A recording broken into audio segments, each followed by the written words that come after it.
इस सीरीज़ के last video में हमने काफ़ी सारी चीज़ों के बारे में बात करी थी इंडिया विक्स से रिलेटेड। आज की वीडियो में हम विक्स से रिलेटेड कुछ और इम्पॉर्टेंट चीज़ों के ऊपर हम बात करेंगे। इंडिया में हम इसे इंडिया विक्स के नाम से जानते हैं। यूएस में जो लोग हैं वो S&P 500 विक्स के नाम से इसे जो है वो ट्रैक करते हैं। लेकिन सबसे पहले विक्स की स्टार्ट यानी कि वॉलेटिलिटी इंडेक्स की स्टार्टिंग हुई थी शिकागो बोर्ड ऑफ एक्सचेंज से। और ये जो विक्स का सेक्शन था ना, ये काफ़ी ज़्यादा यूज़ किया जाता है बाय हेज फंड्स या फिर प्रोफेशनल ट्रेडर्स के थ्रू।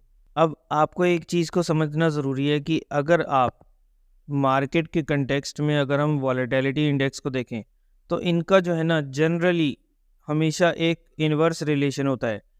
अब इन्वर्स रिलेशन क्या होता है कि जैसे स्टॉक मार्केट ऊपर जाती है तो इंडिया विक्स जो है उसी टाइम उसी कॉरस्पॉन्डिंग में गिर रहा होता है। और इसी टाइप से अगर स्टॉक मार्केट नीचे जा रही होती है या इंडिया विक्स की बात करें तो इंडिया विक्स अगर ऊपर जाता है तो वहाँ पर फियर की सिचुएशन बनती है और वहाँ पर उस वजह से जो है निफ्टी नीचे गिरती है।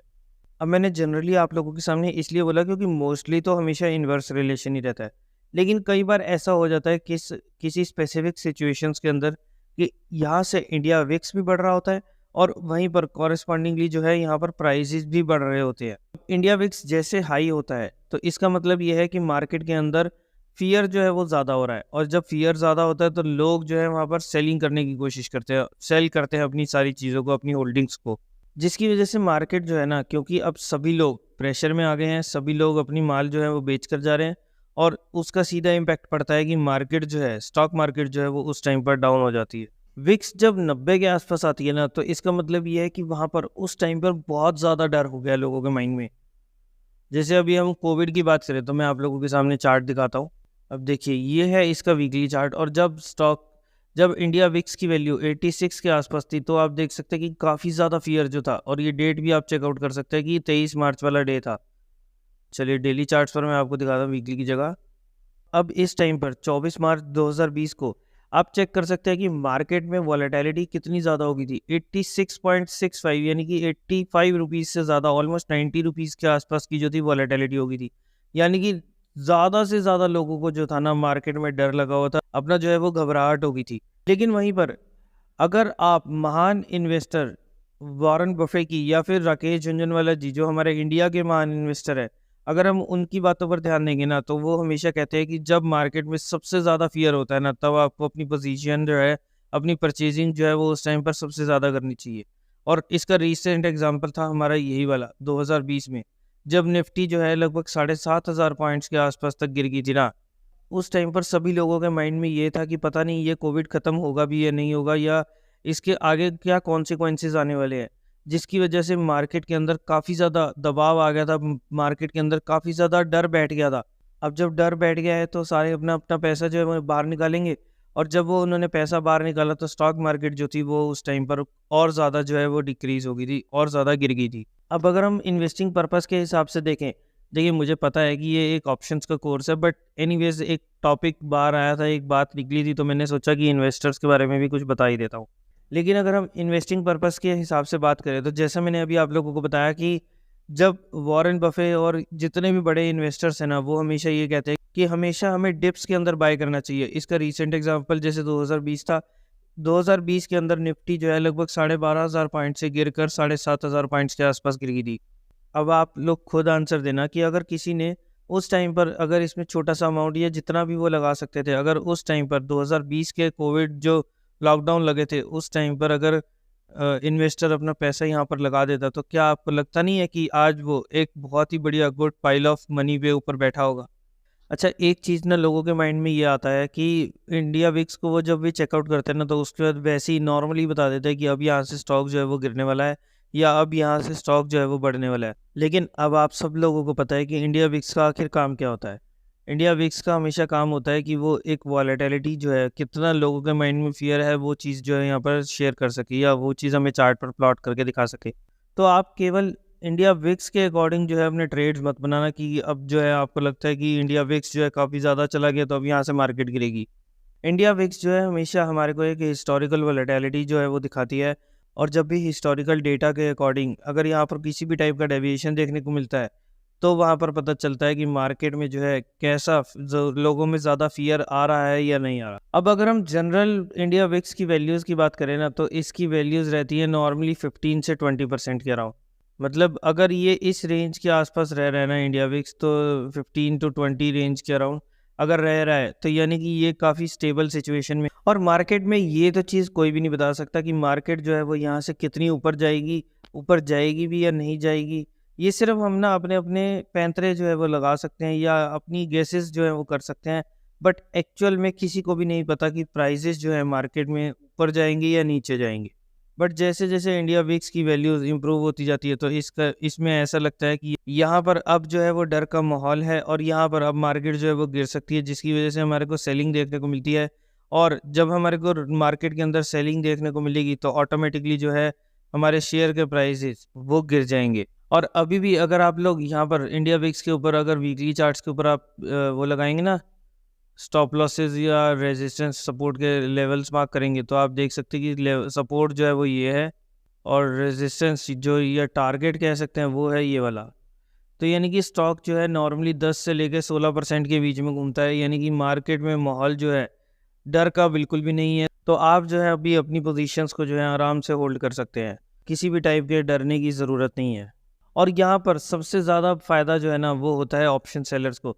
अगर आप नीचे 10% से लेकर और 16-17% तक की अगर यहाँ पर आप कॉल और पुट सेल कर देते हैं ना, अपनी सेलिंग की पोजीशन बना लेते हैं, तो यहाँ पर आपको काफ़ी ज़बरदस्त जो है वो प्रॉफिट मिल सकता है। अब ऑप्शन सेलर को ना 2 चीज़ों का यहाँ पर फ़ायदा होगा। एक तो होगा डेल्टा का, क्योंकि डेल्टा उसके फेवर में जा रहा है, और साथ ही साथ होगा यहाँ पर इंडिया विक्स का भी, क्योंकि अगर वॉलेटिलिटी इंक्रीज़ होगी तो यानी कि प्रीमियम्स जो हैं, कॉल और पुट के प्रीमियम्स जो हैं वो ज़्यादा हो जाएंगे। जब भी मार्केट में गिरावट आती है तो हमेशा लोगों को ये लगता है कि मार्केट में जो प्रीमियम्स है, ऑप्शन के प्रीमियम्स वो इंक्रीज़ हो रहे हैं।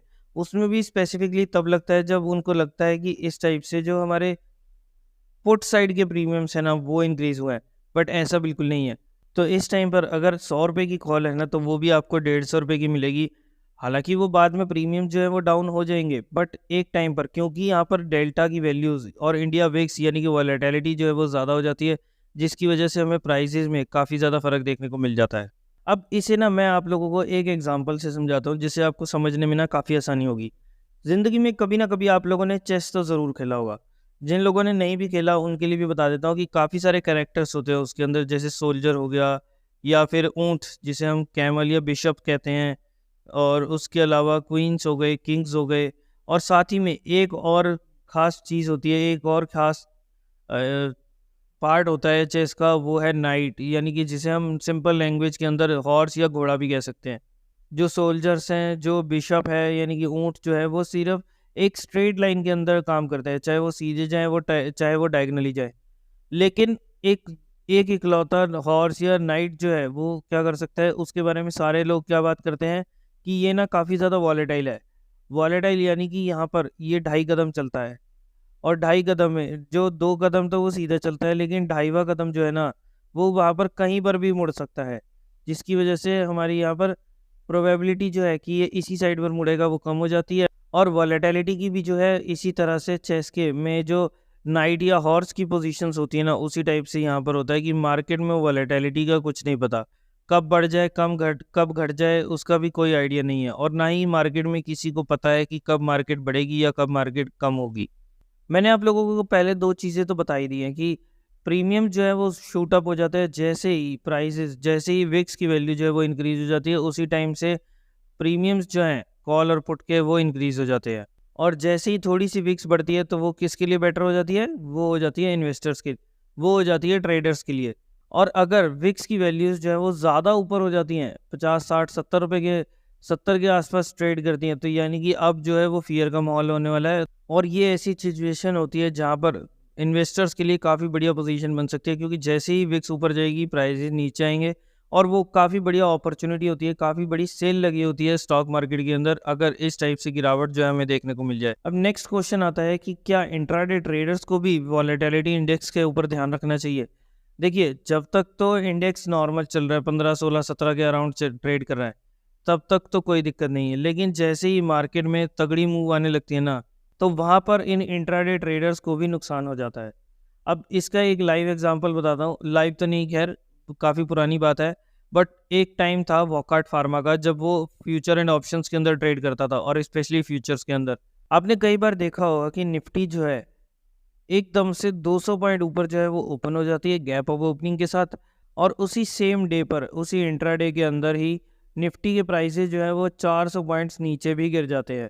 इसका एक लाइव एग्जांपल बताऊं तो एक शेयर था एक टाइम पर वॉकहार्ट फार्मा, मतलब शेयर तो अभी भी लिस्टेड है बट अब वो फ्यूचर एंड ऑप्शंस में ट्रेड नहीं करता, तो फ्यूचर एंड ऑप्शंस की ही बात कर रहा हूँ मैं। एक शेयर था वॉकहार्ट फार्मा, और उसमें ऐसी तगड़े मूव्स देखने को मिले थे कि बस देखते रह जाओगे, और फिर हम सोचते हैं कि वॉलेटिलिटी से क्या ही फर्क पड़ता है।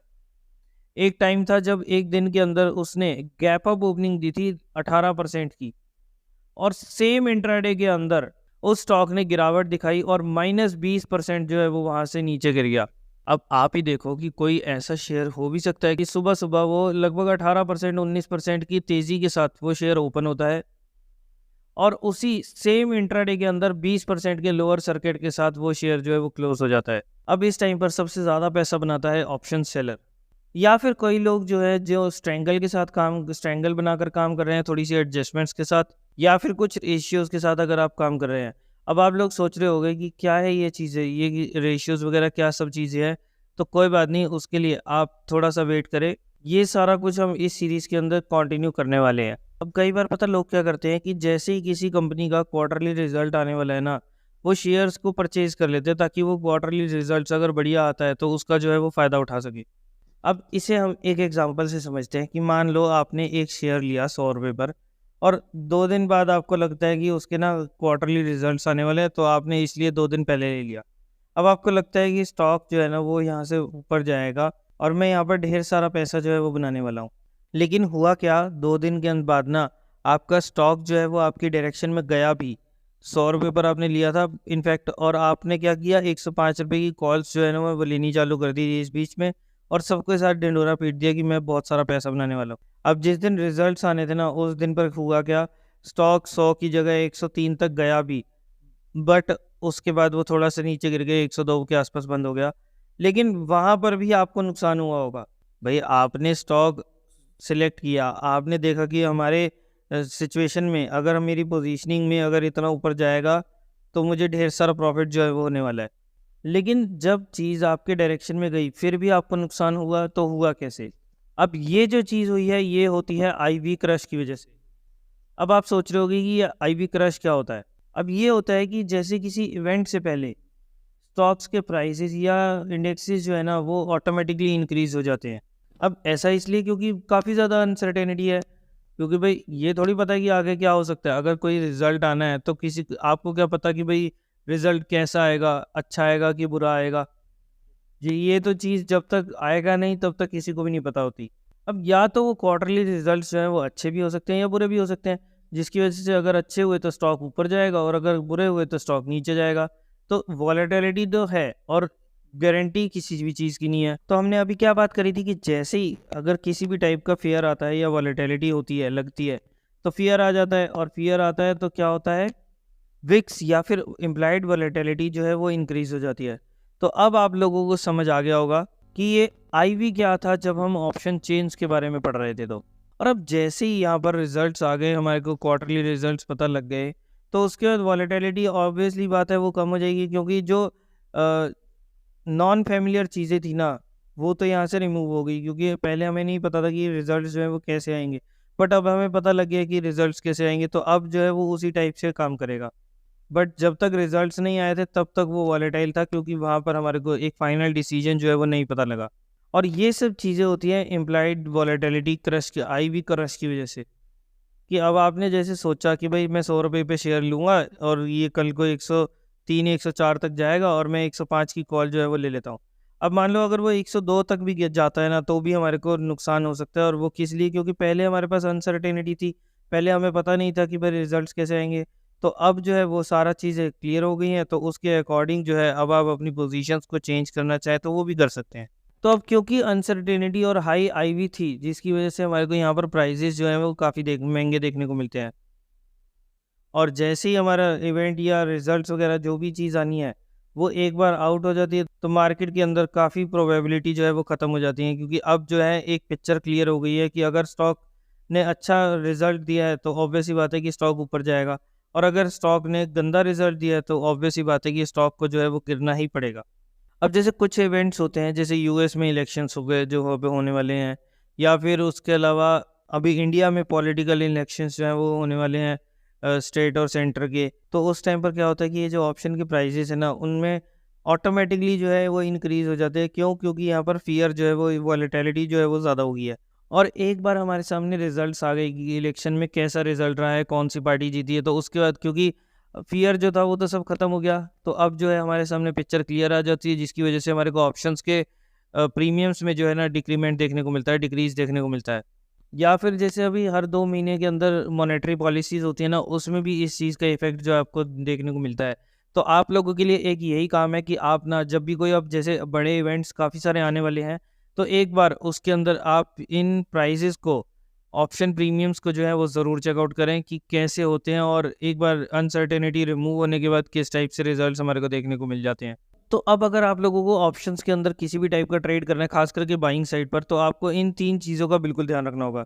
सबसे पहले कि आपकी डायरेक्शन जो है वो क्लियर होनी चाहिए कि आपने किस डायरेक्शन में ट्रेड करना है। आपको बाइंग साइड पर जाना है, आपको सेलिंग साइड पर जाना है। मार्केट के मूड, माहौल, ये सब चीज़ें चार्ट रीडिंग करके आप ये चीज़ जो है वो फाइंड आउट कर सकते हैं। और एक बार आप लोगों ने ये काम कर लिया तो नेक्स्ट चीज़ आप लोगों के लिए आती है, वो ये है कि सही स्ट्राइक प्राइस का चुनाव करना। और ये डिपेंड करता है कि आपकी रिस्क प्रोफाइल कैसी है, और उसके अलावा ग्रीक्स का क्या रोल आ रहा है, ग्रीक्स कैसे हैं, उसके अकॉर्डिंग आपके सामने ये जो चीज़ें हैं वो आपको पता चल जाएंगी। और तीसरी चीज़ आपको ध्यान रखना है कि उस स्टॉक के अंदर या उस इंडेक्स के अंदर इम्प्लाइड वॉलेटिलिटी कैसी है। तो अगर इम्प्लाइड वॉलेटिलिटी ज़्यादा है, तो इसलिए आप लोगों को एडवाइस की जाती है कि जैसे ही कोई इवेंट आ रहा है ना, तो उससे पहले अपनी ऑप्शंस के अंदर पोजीशन ना बनाएं। क्यों? क्योंकि due to high implied volatility और वहाँ पर प्रीमियम्स जो हैं वो फिर अनइवन बन जाते हैं। तो अगर आप इन 3 चीज़ों के फार्मूला को फॉलो करते हैं, तो चाहे आप बाइंग करें या सेलिंग करें, आप अच्छा प्रॉफिट जो है यहाँ पर ऑप्शंस ट्रेडिंग के अंदर कमा सकते हैं। तो आई होप कि आप लोगों को इंडिया विक्स और इम्प्लाइड वॉलेटिलिटी के क्या-क्या मतलब हैं, क्या-क्या कॉन्सेप्ट्स हैं, उनके बारे में आप लोगों को सारी चीज़ें जो हैं वो समझ आ गई होंगी। तो चलिए आज की वीडियो को यहीं तक रखते हैं। आई होप आपको आज की वीडियो पसंद आई होगी। अगर आपको आज की वीडियो पसंद आई तो इसे लाइक करना और शेयर करना बिल्कुल ना भूलें। अगर आप लोगों ने अभी तक अपना फ्री का डीमैट अकाउंट नहीं खुलवाया तो जल्दी से नीचे डिस्क्रिप्शन में जाकर अपना डीमैट अकाउंट जो है आज ही ओपन करवा सकते हैं, और अपनी डिटेल्स जो है हमें bharpurgyan@gmail.com पर सेंड कर। तो चलिए दोस्तों, मिलते हैं नेक्स्ट वीडियो में और ढेर सारे भरपूर ज्ञान के साथ। तब तक के लिए बाय बाय।